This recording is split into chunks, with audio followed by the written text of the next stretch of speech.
A Scandal in Bohemia. Chapter 1. To Sherlock Holmes, she is always the woman. I have seldom heard him mention her under any other name. In his eyes, she eclipses and predominates the whole of her sex. It was not that he felt any emotion akin to love for Irene Adler. All emotions, and that one particularly, were abhorrent to his cold, precise but admirably balanced mind. He was, I take it, the most perfect reasoning and observing machine that the world has seen. But as a lover, he would have placed himself in a false position. He never spoke of the softer passions save with a jibe and a sneer. They were admirable things for the observer, excellent for drawing the veil from men's motives and actions, but for the trained reasoner to admit such intrusions into his own delicate and finely adjusted temperament was to introduce a distracting factor which might throw a doubt upon all his mental results. Grit in a sensitive information or a crack in one of his own high power lenses would not be more disturbing than a strong emotion in a nature such as his. And yet, there was but one woman to him, and that woman was the late Irene Adler of dubious and questionable memory. I had seen little of Holmes lately. My marriage had drifted us away from each other. My own complete happiness and the home centered interests which rise up around the man who first finds himself master of his own establishment were sufficient to absorb all my attention, while Holmes, who loathed every form of society with his whole Bohemian soul, remained in our lodgings in Baker Street, buried among his old books and alternating from week to week between cocaine and ambition, the drowsiness of the drug and the fierce energy of his own keen nature. He was still, as ever, deeply attracted by the study of crime and occupied his immense faculties and extraordinary powers of observation in following out these clues and clearing up those mysteries which had been abandoned as hopeless by the official police. From time to time, I heard some vague account of his doings, of his summons to Odessa in the case of the Trepov murder, of his clearing up of the singular tragedy of the Atkinson brothers at Trincomalee, and finally of the mission which he had accomplished so delicately and successfully for the reigning family of Holland. Beyond these signs of his activity, however, which I merely shared with all the readers of the daily press, I knew little of my former friend and companion. One night, it was on the 20th of March, 1888, I was returning from a journey to a patient, for I had now returned to civil practice, when my way led me through Baker Street.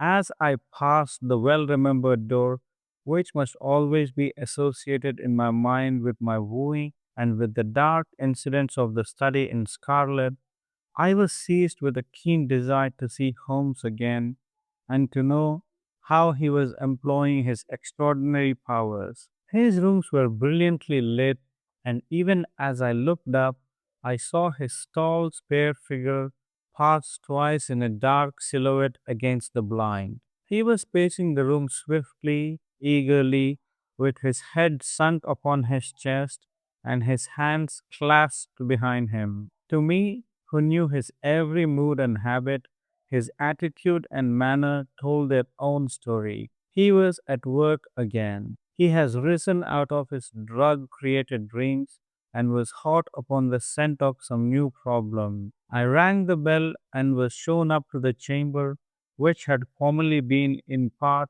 my own. His manner was not effusive. It seldom was, but he was glad, I think, to see me. With hardly a word spoken, but with a kindly eye, he waved me to an armchair, threw across his case of cigars, and indicated a spirit case and a gasogene in the corner. Then he stood before the fire and looked me over in his singular introspective fashion. Wedlock suits you, he remarked. I think, Watson, that you have been put on 7.5 pounds since I saw you. 7, I answered. Indeed, I should have thought a little more. Just a trifle more, I fancy, Watson. And in practice again, I observe, you did not tell me that you intended to go into harness. Then how do you know? I see it. I deduce it. How do I know that you have been getting yourself very wet lately and that you have a most clumsy and careless servant girl? My dear Holmes, said I, this is too much. You would certainly have been burned had you lived a few centuries ago. It is true that I had a country walk on Thursday and came home in a dreadful mess, but as I have changed my clothes, I can't imagine how you deduce it. As to Mary Jane, she is incorrigible, and my wife has given her notice. But there again, I fail to see how you work it out. He chuckled to himself and rubbed his long, nervous hands together. It is simplicity itself, said he.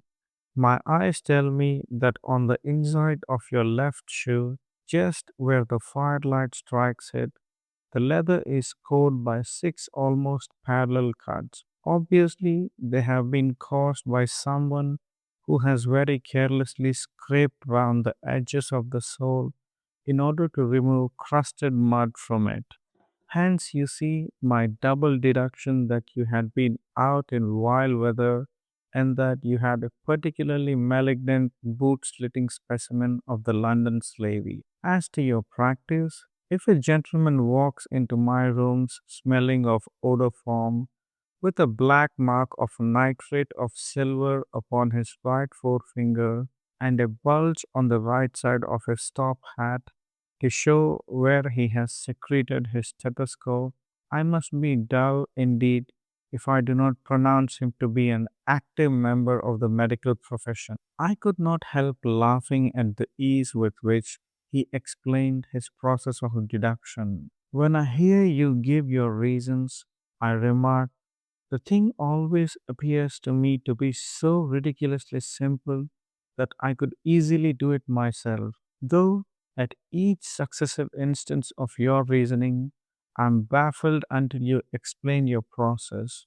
and yet I believe that my eyes are as good as yours. Quite so, he answered, lighting a cigarette and throwing himself down into an armchair.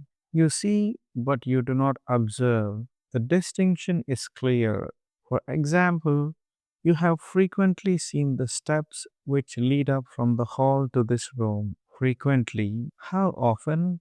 Well, some hundreds of times. Then how many are there? How many? I don't know. Quite so. You have not observed, and yet you have seen. That is just my point. Now, I know that there are 17 steps because I have both seen and observed. By the way, since you are interested in these little problems, and since you are good enough to chronicle one or two of my trifling experiences, you may be interested in this. He threw over a sheet of thick, pink tinted notepaper which had been lying open upon the table. It came by the last post, said he. Read it aloud. The note was undated and without either signature or address. There will call upon you tonight at 7:45, it said.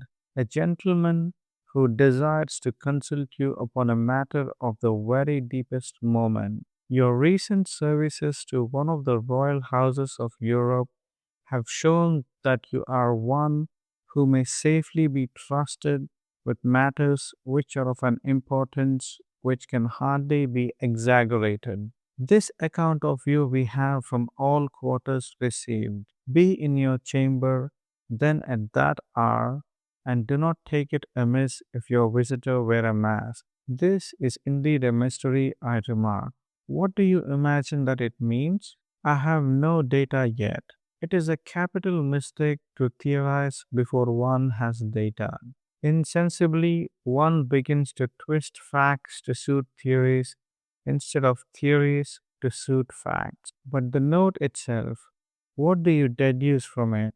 I carefully examined the writing and the paper upon which it was written. The man who wrote it was presumably well to do, I remarked, endeavoring to imitate my companion's processes. Such paper could not be bought under half a crown a packet. It is peculiarly strong and stiff. Peculiar. That is the very word, said Holmes. It is not an English paper at all. Hold it up to the light. I did so and saw a large E with a small g, a P and large G with a small t woven into the texture of the paper. What do you make of that? Asked Holmes. The name of the maker, no doubt, or his monogram rather. Not at all. The G with the small t stands for Gesellschaft, which is the German for company. It is a customary contraction like a CO. P, of course, stands for papier. Now, for the EG, let us glance at our Continental Gazetteer. He took down a heavy brown volume from his sleeve. Aglonids. Here we are. Agria. It is in a German speaking country in Bohemia, not far from Carlsbad, remarkable as being the scene of the death of Wallenstein and for its numerous glass factories and paper mills. Ha ha, my boy, what do you make of that? His eyes sparkled, and sent up a great blue triumph cloud from his cigarette. The paper was made in Bohemia, I said. Precisely, and the man who wrote the note is a German. Do you know the peculiar construction of the sentence? This account of you we have from all quarters received. A Frenchman or Russian could not have written that. It is the German who is so uncourteous to his verbs. It only remains, therefore, to discover what is wanted by this German who writes upon Bohemian paper and prefers wearing a mask to showing his face. And here he comes, if I'm not mistaken, to resolve all our doubts. As he spoke, there was the sharp sound of horses' hoofs grating wheels against the curb, followed by a sharp pull at the bell. Holmes whistled.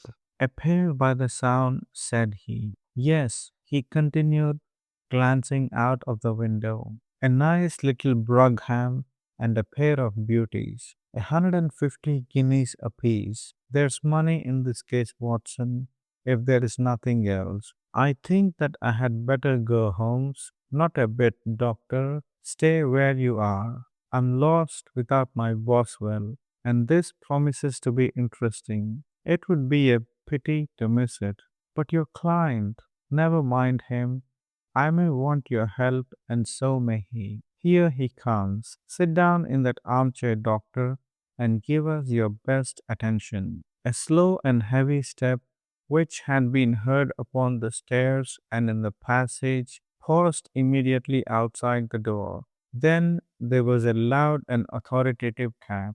Come in, said Holmes. A man entered who could hardly have been less than 6 feet 6 inches in height, with the chest and limbs of a Hercules. His dress was rich with a richness which would in England be looked upon as akin to bad taste. Heavy bands of astrakhan were slashed across the sleeves and fronts of his double breasted coat, while the deep blue cloak which was thrown over his shoulders was lined with flame colored silk and secured at the neck with a brooch which consisted of a single flaming beryl.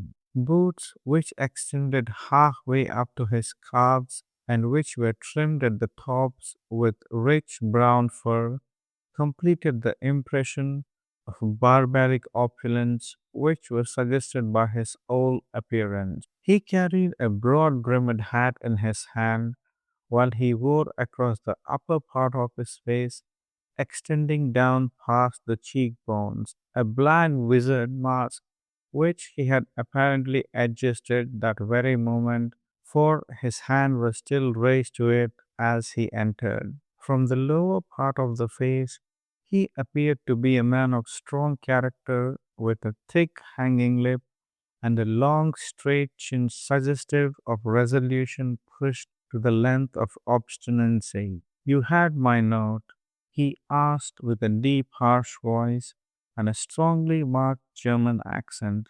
I told you that I would call. He looked from one to the other of us, as if uncertain which to address. Pray take a seat, said Holmes. This is my friend and colleague, Dr. Watson, who is occasionally good enough to help me in my cases. Whom have I the honor to address? You may address me as the Count von Kram, a Bohemian nobleman. I understand that this gentleman, your friend, is a man of honor and discretion, whom I may trust with a matter of the most extreme importance. If not, I should much prefer to communicate with you alone. I rose to go, but Holmes caught me by the wrist and pushed me back into my chair. It is both or none, said he. You may say before this gentleman anything which you may say to me. The Count shrugged his broad shoulders. Then I must begin, said he, by binding you both to absolute secrecy for 2 years. At the end of that time, the matter will be of no importance. At present, it is not too much to say that it is of such weight it may have an influence upon European history.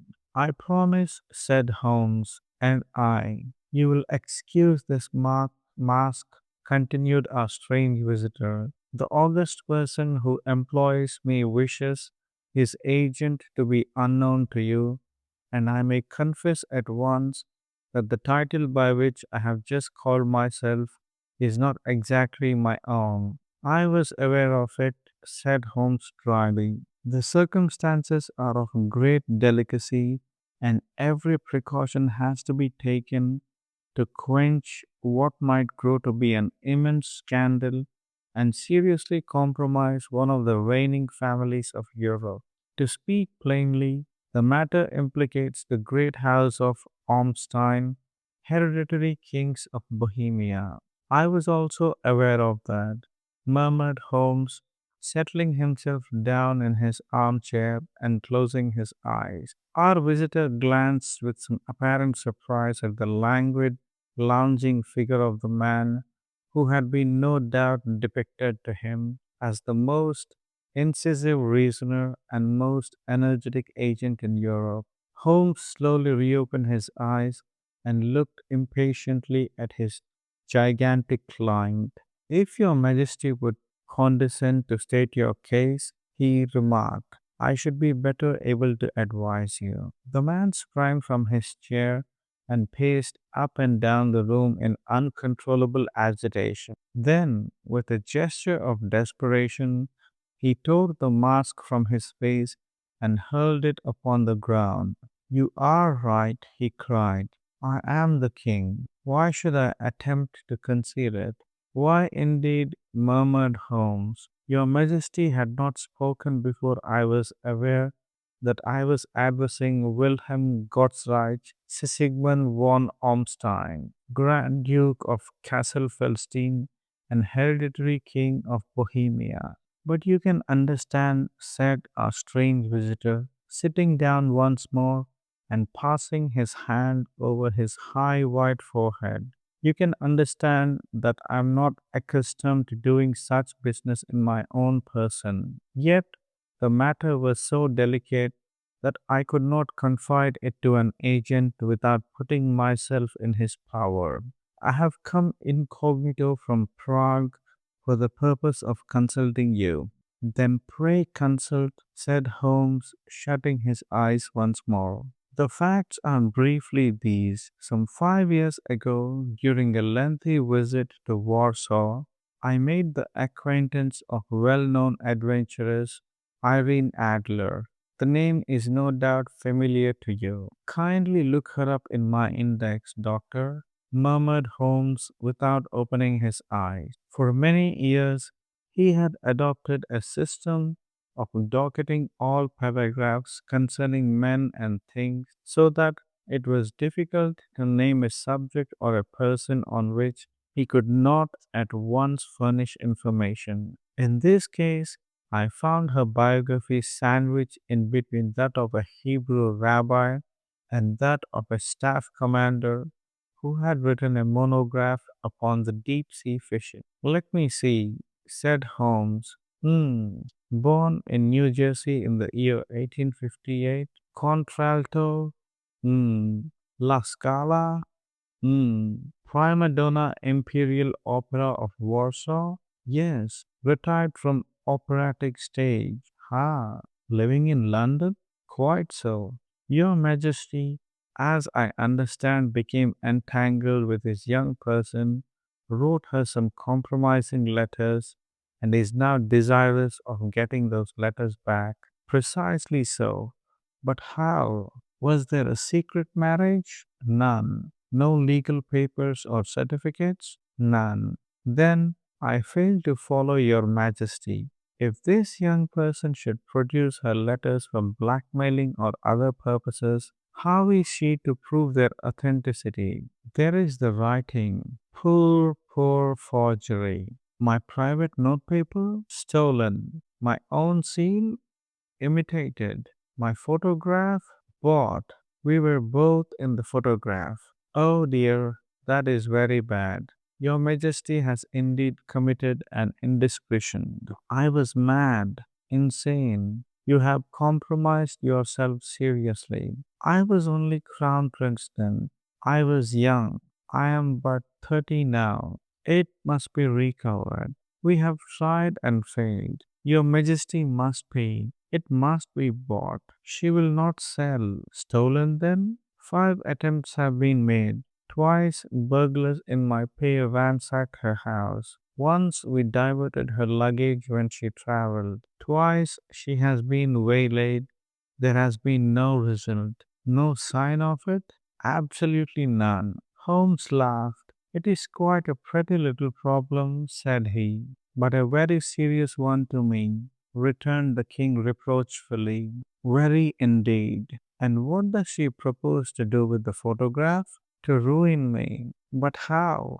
I'm about to be married, so I have heard, to Clotilde Lotham, von Saxe Meiningen, second daughter of the King of Scandinavia. You may know the strict principles of her family. She is herself the very soul of delicacy. A shadow of a doubt as to my conduct would bring the matter to an end. And Irene Adler threatens to send them the photograph, and she will do it.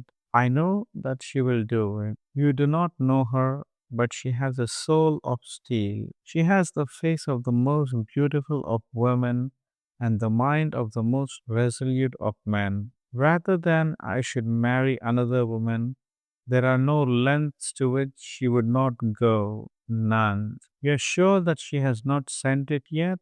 I'm sure. And why? Because she has said that she would send it on the day when the betrothal was publicly proclaimed. That will be next Monday. Oh, then we have 3 days yet, said Holmes with a yawn. That is very fortunate, as I have one or two matters of importance to look into just at present. Your Majesty will, of course, stay in London for the present? Certainly. You will find me at the Langham under the name of the Count von Crab. Then I shall drop you a line to let you know how we progress. Pray do so. I shall be all anxiety. Then, as to money, you have carte blanche. Absolutely. I tell you that I would give one of the provinces of my kingdom to have that photograph. And for present expenses, the king took a heavy cameo's leather bag from under his cloak and laid it on the table. There are 300 pounds in gold and 700 in notes, he said. Holmes scribbled a receipt upon a sheet of his notebook and handed it to him. And Mademoiselle's address? He asked. Is Briny Lodge, Serpentine Avenue Street, Johnswood. Holmes took a note of it.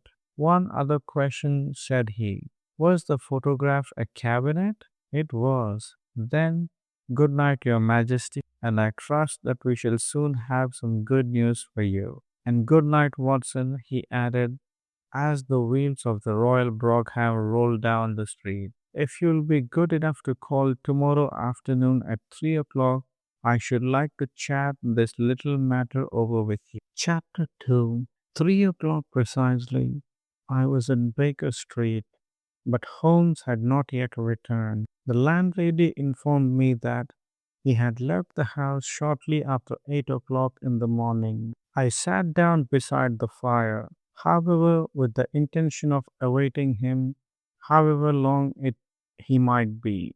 I was already deeply interested in his inquiry, for though it was surrounded by none of the grim and strange features which were associated with the two crimes which I have already recorded, still the nature of the case and the exalted station of his client gave it a character of its own. Indeed, apart from the nature of the investigation which my friend had on hand, there was something in his masterly grasp of situation and his keen, incisive reasoning which made it a pleasure to me to study his system of work and to follow the quick, subtle methods by which he disentangled the most inextricable mysteries. So accustomed was I to his invariable success that the very possibility of his failing had ceased to enter into my head. It was close upon 4 before the door opened, and a drunken looking groom, ill kempt and side whiskered, with an inflamed face and disreputable clothes, walked into the room. Accustomed as I was to my friend's amazing powers in the use of disguises, I had to look 3 times before I was certain that it was indeed he. With a nod, he vanished into the bedroom, whence he emerged in 5 minutes, tweed suited and respectable as of old. Putting his hands into his pockets, he stretched out his legs in front of the fire and laughed heartily for some minutes. Well, really, he cried, and then he choked and laughed again until he was obliged to lie back, limp and helpless in the chair. What is it? It's quite too funny. I'm sure you could never guess how I employed my morning or what I ended by doing. I can't imagine. I suppose that you have been watching the habits and perhaps the house of Miss Irene Adler? Quite so, but the sequel was rather unusual. I will tell you, however. I left the house a little after 8 o'clock this morning in the character of a groom out of work.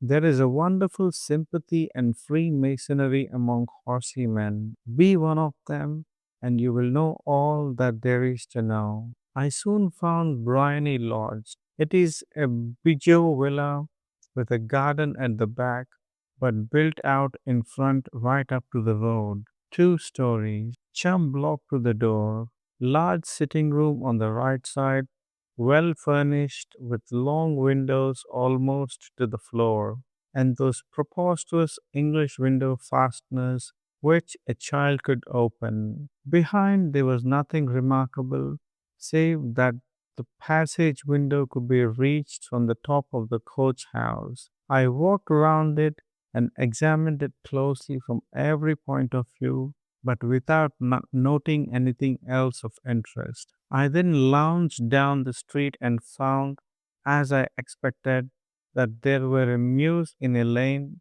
which runs down by one wall of the garden. I lent the ostlers a hand in rubbing down their horses and received in exchange 2 pence, a glass of half and half, 2 fills of shag tobacco, and as much information as I could desire about Miss Adler, to say nothing of half a dozen other people in the neighborhood in whom I was not in the least interested, but whose biographies I was compelled to listen to. And what of Irene Adler? I asked. Oh, she has turned all the men's heads down in that part. She is the daintiest thing under a bonnet on this planet. So say the serpentine muse to a man. She lives quietly, sings at concerts, drives out at 5 every day, and returns at 7 sharp for dinner. Seldom goes out at other times except when she sings. Has only one male visitor, but a good deal of him. He is dark, handsome, and dashing, never calls less than once a day, and often twice. He is a Mr. Godfrey Norton of the Inner Temple. See the advantages of a cabman as a confidant? They had driven him home a dozen times from Serpentine Mews and knew all about him. When I had listened to all they had to tell, I began to walk up and down near Briney Lodge once more and to think over my plan of campaign. This Godfrey Norton was evidently an important factor in the matter. He was a lawyer. That sounded ominous. What was the relation between them, and what the object of his repeated visits? Was she his client, his friend, or his mistress? If the former, she had probably transferred the photograph to his keeping. If the latter, it was less likely. On the issue of this question depended whether I should continue my work at Briney Lodge or turn my attention to the gentleman's chambers in the temple. It was a delicate point, and it widened the field of my inquiry. I fear that I bore you with these details, but I have to let you see my little difficulties if you are to understand the situation. I'm following you closely, I answered. I was still balancing the matter in my mind when a handsome cab drove up to Briney Lodge and the gentleman sprang out. He was a remarkably handsome man, dark, aquiline, and mustached, evidently the man of whom I had heard. He appeared to be in great hurry, shouted to the cabman to wait, and brushed past the maid who opened the door with the air of a man who was thoroughly at home. He was in the house about half an hour, and I could catch glimpses of him in the windows of the sitting room, pacing up and down, talking excitedly and waving his arms. Of her, I could see nothing. Presently, he emerged, looking even more flurried than before. As he stepped up to the cab, he pulled a gold watch from his pocket and looked at it earnestly. Drive like the devil, he shouted. First to Gross and Hankey's in Regent Street, and then to the Church of St. Monica in the Edgware Road. Half a guinea if you do it in 20 minutes. Away they went, and I was just wondering whether I should not do well to follow them when up the lane came a near little landau, the coachman with his coat only half but toned and his tie under his ear, while all the tags of his harness were sticking out of the buckles. It hadn't pulled up before she shot out of the hall door and into it. I only caught a glimpse of her at the moment, but she was a lovely woman with a face that a man might die for. The Church of Saint Monica, John, she cried, and half a sovereign if you reach it in 20 minutes. This was quite too good to lose, Watson. I was just balancing whether I should run for it or whether I should perch behind her landau when a cab came through the street. The driver looked twice at such a shabby fare, but I jumped in before he could object. The Church of Saint Monica, said I, and half a sovereign if you reach it in 20 minutes. It was 25 minutes to 12, and of course it was clear enough what was in the wind. My cabby drove fast. I don't think I ever drove faster, but the others were there before us. The cab and the landau with their steaming horses were in front of the door when I arrived. I paid the man and hurried into the church. There was not a soul there save the two whom I had followed and the surpliced clergyman who seemed to be expostulating with them. They were all three standing in a knot in front of the altar. I lounged up the side aisle like any other idler who has dropped into a church. Suddenly, To my surprise, the three at the altar faced round to me, and Godfrey Norton came running as hard he could towards me. Thank God, he cried. You'll do. Come, come. What then? I asked. Come, man, come. Only 3 minutes, or it won't be legal. I was half dragged up to the altar, and before I knew where I was, I found myself mumbling responses which were whispered in my ear and vouching things of which I knew nothing, and generally assisting in the secure tying up of Irene Adler, spinster, to Godfrey Norton, bachelor. It was all done in an instant, and there was the gentleman thanking me on the one side and the lady on the other, while the clergyman beamed on me in front. It was the most preposterous position in which I ever found myself in my life, and it was the thought of it that started me laughing just now. It seems that there had been some informality about their license, but the clergyman absolutely refused to marry them without a witness of some sort, and that my lucky appearance saved the bridegroom from having to sally out into the streets in search of a best man. The bride gave me a sovereign, and I mean to wear it on my watch chain in memory of the occasion. This is a very unexpected turn of affairs, said I.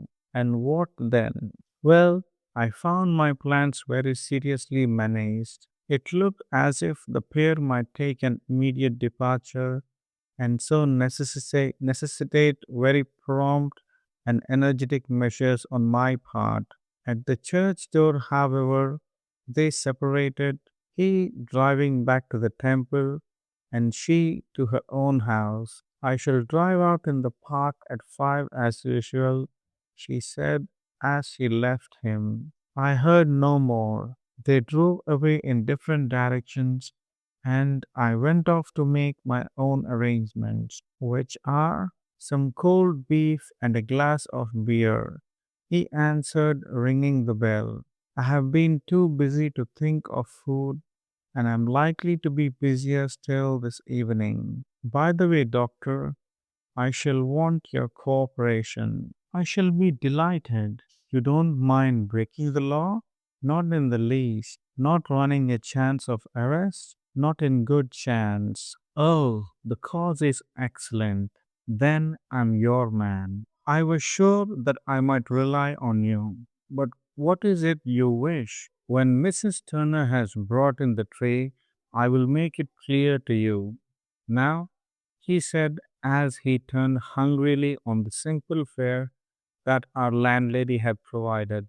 I must discuss it while I eat, for I have not much time. It is nearly 5 now. In 2 hours, we must be on the scene of action. Mrs. Irene, or Madam rather, returns from her drive at 7. We must be at Briny Lodge to meet her. And what then? You must leave that to me. I have already arranged what is to occur. There is only one point on which I must insist. You must not interfere, come what may. You understand? I am to be neutral, to do nothing whatever. There will probably be some unpleasantness. Do not join in it. It will end in my being conveyed into the house. 4 or 5 minutes afterwards, the sitting room window will open. You are to station yourself close to that open window. Yes? You are to watch me, for I will be visible to you. Yes? And when I raise my hand, so you will throw into the room what I give you to throw, and will at the same time raise the cry of fire. You quite follow me? Entirely. It is nothing very formidable, he said, taking a long cigar shaped roll from his pocket. It is an ordinary plumber's smoke rocket fitted with a cap at either end to make it self lighting. Your task is to confine to that. When you raise your cry of fire, it will be taken up by quite a number of people. You may then walk to the end of the street, and I will rejoin you in 10 minutes. I hope that I have made myself clear. I'm to remain neutral, to get near the window, to watch you, and at the signal to throw in this object, then to raise the cry of fire, and to wait you at the corner of the street. Precisely. Then you may entirely rely on me. That is excellent. I think perhaps it is almost time that I prepare for the new role I have to play. He disappeared into his bedroom and returned in a few minutes in the character of an amiable and simple minded nonconformist clergyman. His broad black hat, his baggy trousers, his white tie, his sympathetic smile, and general look of peering and benevolent curiosity were such as Mr. John Hare alone could have equaled. It was not merely that Holmes changed his costume, his expression, his manner, his very soul seemed to vary with every fresh part that he assumed. The stage lost a fine actor, even as science lost an acute reasoner when he became a specialist in crime. It was a quarter past 6 when we left Baker Street, and it still wanted 10 minutes to the hour when we found ourselves in Serpentine Avenue. It was already dusk, and the lamps were just being lighted as we paced up and down in front of Briney Lodge, waiting for the coming of its occupant. The house was just as I had pictured it from Sherlock Holmes' succinct description, but the locality appeared to be less private than I expected. On the contrary, for a small street in a quiet neighborhood, it was remarkably animated. There was a group of shabbily dressed men smoking and laughing in a corner, a scissors grinder with his wheel, two guardsmen who were flirting with a nurse girl, and several well dressed young men who were lounging up and down with cigars in their mouths. You see, remarked Holmes, as we paced to and fro in front of the house, this marriage rather simplifies matters. The photograph becomes a double edged weapon now. The chances are that she would be as averse to its being seen by Mr. Godfrey Norton as a client is to its coming to the eyes of its princess. Now the question is, where are we to find the photograph? Where indeed? It is most unlikely that she carries it about with her. It is cabinet size, too large for easy concealment about a woman's dress. She knows that the king is capable of having her waylaid and searched. Two attempts of the sort have already been made. We may take it then that she does not carry it about with her. Where then? Her banker or her lawyer? There is that double possibility, but I am inclined to think neither. Women are naturally secretive and they like to do their own secreting. Why should she hand it over to anyone else? She could trust her own guardianship, but she could not tell what indirect or political influence might be brought to bear upon a businessman. Besides, remember that she had resolved to use it within a few days. It must be where she can lay her hands upon it. It must be in her own house. But it has twice been burgled. Pshaw! They did not know how to look. But how will you look? I will not look. What then? I will get her to show me. But she will refuse. She will not be able to. But I hear the rumble of wheels. It is her carriage. Now carry out my orders to the letter. As he spoke, the gleam of the side lights of a carriage came round the curve of the avenue. It was a smart little landau which rattled up to the door of Briney Lodge. As it pulled up, one of the loafing men at the corner dashed forward to open the door in the hope of earning a copper, but was elbowed away by another loafer who had rushed up with the same intention. A fierce quarrel broke out, which was increased by the two guardsmen who took sides with one of the loungers and by the scissors grinder, who was equally hot upon the other side. A blow was struck, and in an instant the lady who had stepped from her carriage was the center of a little knot of flushed and struggling men who struck savagely at each other with their fists and sticks. Holmes dashed into the crowd to protect the lady, but just as he reached her, he gave a cry and dropped to the ground with the blood running freely down his face. At his fall, the guardsmen took to their heels in one direction and the loungers in the other, while a number of better dressed people who had watched the scuffle without taking part in it crowded in to help the lady and to attend to the injured man. Irene Adler, as I will still call her, had hurried up the steps, but she stood at the top with her superb figure outlined against the lights of the hall, looking back into the street. Is the poor gentleman much hurt? She asked. He is dead, cried several voices. No, no, there's life in him, shouted another. But he'll be gone before you can get him to hospital. He's a brave fellow, said a woman. They would have had the lady's purse and watch if it hadn't been for him. They were a gang and a rough one too.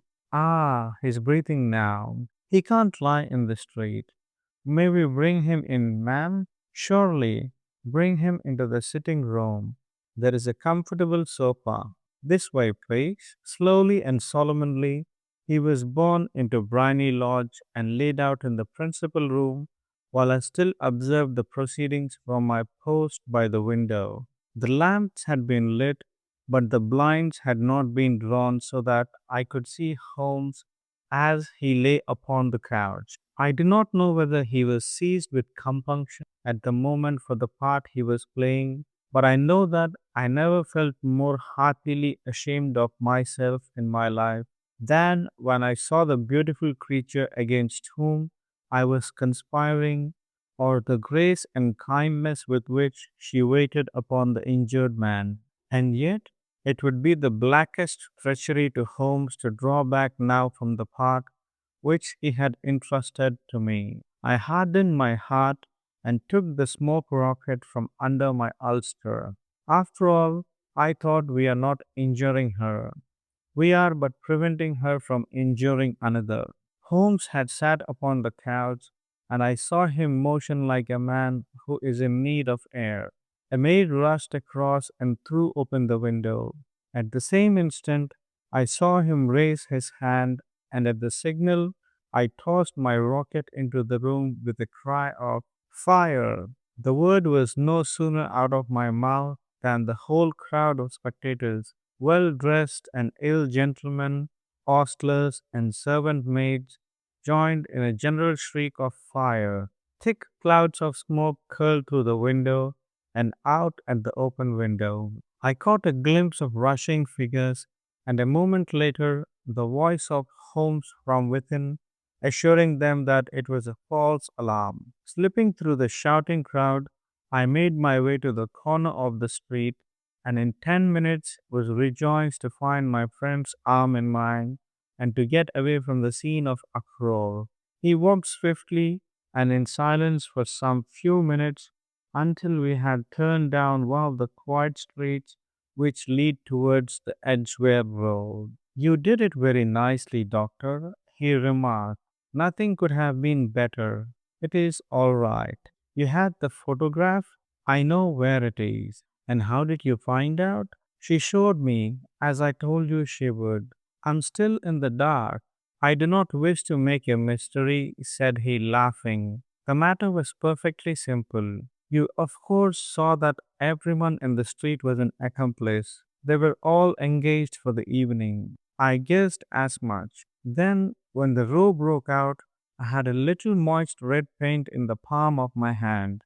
I rushed forward, fell down, clapped my hand to my face, and became a piteous spectacle. It is an old trick.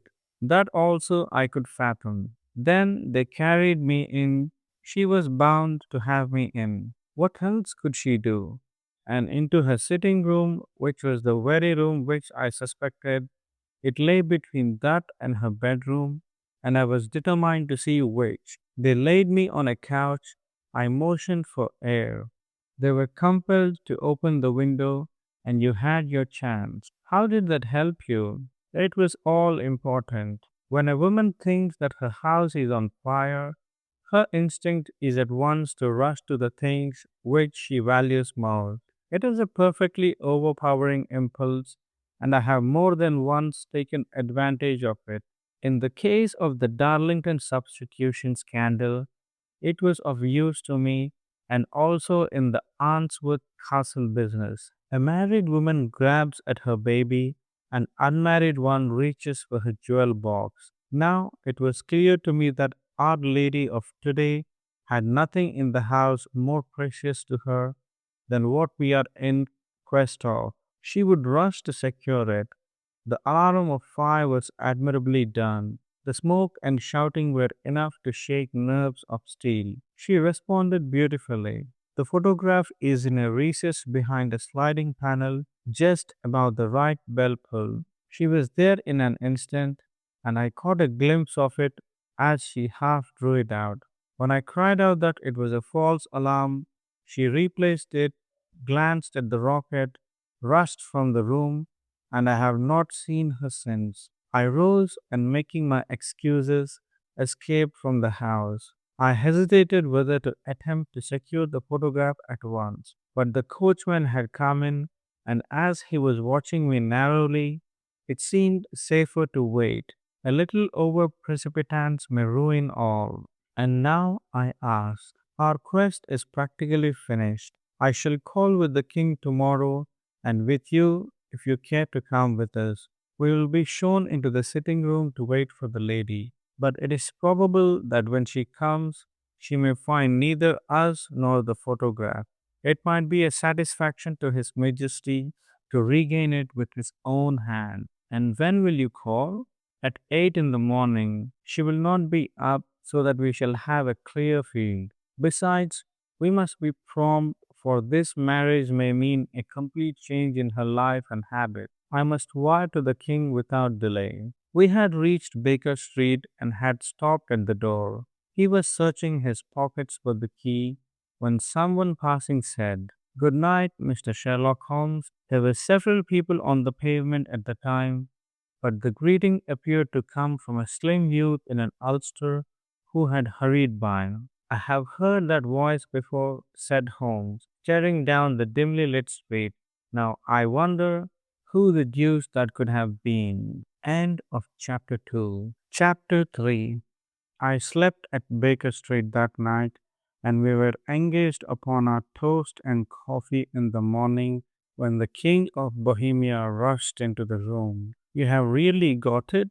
he cried, grasping Sherlock Holmes by either shoulder and looking eagerly into his face. "Not yet, but you have hopes?" "I have hopes." "Then come.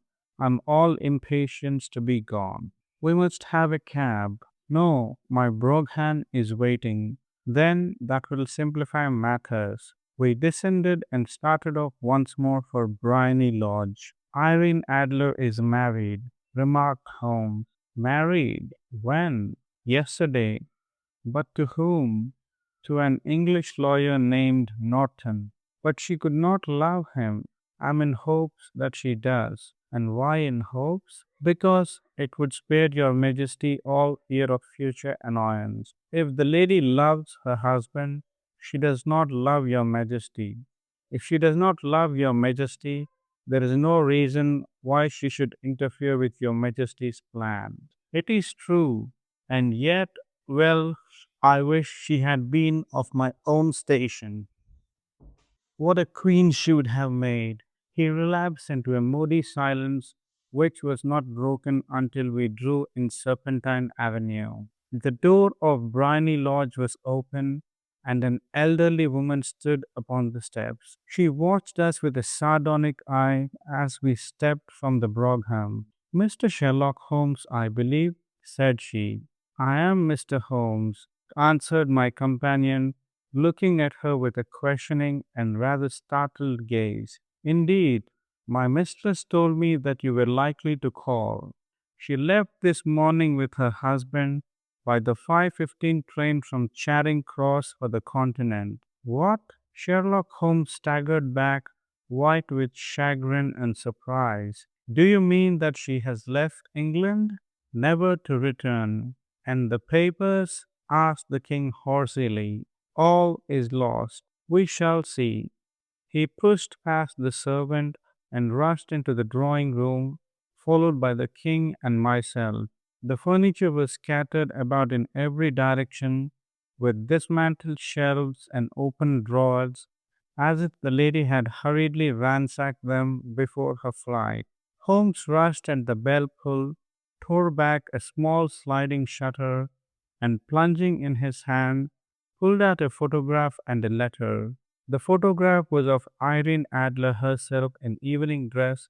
The letter was superscribed to Sherlock Holmes, SQ, to be left till called for. My friend tore it open, and we all three read it together. It was dated at midnight of the preceding night and ran in this way. My dear Mr. Sherlock Holmes, you really did it very well. You took me in completely. Until after the alarm of fire, I had no suspicion. But then, when I found how I had betrayed myself, I began to think. I had been warned against you months ago. I had been told that if the king employed an agent, it would certainly be you, and your address had been given me. Yet, with all this, you made me reveal what you wanted to know. Even after I became suspicious, I found it hard to think evil of such a dear, kind old clergyman. But I have been trained as an actress myself. Male costume is nothing new to me. I often take advantage of the freedom which it gives. I sent John, the coachman, to watch you, ran upstairs, got into my walking clothes, as I call them, and came down just as you departed. Well, I followed you to your door and so made sure that I was really an object of interest to the celebrated Mr. Sherlock Holmes. Then I rather imprudently wished you good night and started for the temple to see my husband. We both thought the best resource was flight when pursued by so formidable an antagonist. So you will find the nest empty when you call tomorrow. As to the photograph, your client may rest in peace. I love and am loved by a better man than he. The king may do what he will without hindrance from one whom he has cruelly wronged. I keep it only to safeguard myself and to preserve a weapon which will always secure me from any steps which he might take in the future. I leave a photograph which he might care to possess, and I remain, dear Mr. Sherlock Holmes, very truly yours, Irene Norton, aka Adler. What a woman! Oh, what a woman! Cried the King of Bohemia when we had all three read this epistle. Did I not tell you how quick and resolute she was? Would she not have made an admirable queen? Is it not a pity that she was not on my level? From what I have seen of the lady, she seems indeed to be on a very different level to your majesty, said Holmes coldly. I'm sorry that I have not been able to bring your majesty's business to a more successful conclusion. On the contrary, my dear sir, cried the king, nothing could be more successful. I know that her word is inviolate. The photograph is now as safe as if it were in the fire. I'm glad to hear your majesty say so. I'm immensely indebted to you. Pray tell me in what way I can reward you. This ring. He slipped an emerald snake ring from his finger and held it out upon the palm of his hand. Your Majesty has something which I should value even more highly, said Holmes. You have, but to name it, this photograph.